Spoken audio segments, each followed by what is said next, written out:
Bienvenue, Madame, Monsieur, pour cette édition que nous ouvrons en nous rendant au Bénin. Dans la capitale économique béninoise, les représentants des banques centrales des 4 zones monétaires d'intervention du Fonds africain de garantie et de coopération économique se sont mobilisés pour une séance de renforcement de capacité, une initiative de la Direction générale du Bureau indépendant d'évaluation du FAGAS qui vise une modernisation de l'institution vis-à-vis des nouvelles directives. La cérémonie d'ouverture des travaux a eu lieu ce mercredi 5 avril 2023. Le commentaire de Teddy Boudalo. Séminaire international de renforcement de capacité des banques centrales des 4 zones monétaires d'intervention du Fonds africain de garantie et de coopération économique FAGAS. Conjointement initié avec la Direction générale du Bureau indépendant d'évaluation, il mobilise les attentions sur une thématique bien définie. Les banques centrales participent à l'évaluation de la gouvernance et au renforcement des capacités du FAGAS. Les normes étant en constante évolution, vous en conviendrez certainement avec moi qu'il est nécessaire que le Fonds africain de garantie et de coopération économique puisse renforcer les compétences de ses équipes de façon régulière afin d'opérer les actualisations nécessaires.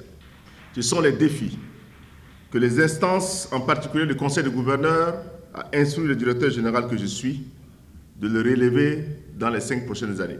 Et nous espérons, dans un avenir proche, contribuer à l'amélioration de la gouvernance du FAGAS, conformément à la stratégie que l'institution a adoptée et conformément aussi aux ambitions des États pour rendre cette institution, la rendre plus efficace.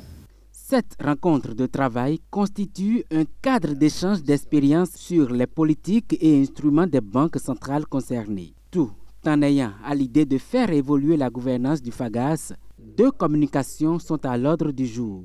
L'une porte sur les grands constats dans les institutions financières des zones et l'autre aborde les leviers complémentaires d'amélioration de gouvernance du FAGAS. Le séminaire de ce jour a pour objectif véritablement, dans le sillage de ce que nous avons commencé à faire, de nous familiariser avec les différentes réglementations bancaires qui existent dans les 4 zones auxquelles appartient le FAGAS, parce que là, nous avons la Banque centrale de Mauritanie, la Banque nationale du Rwanda, la BCAO et puis la Banque des États de l'Afrique centrale, voilà, qui sont les banques centrales qui sont représentées dans le BIE.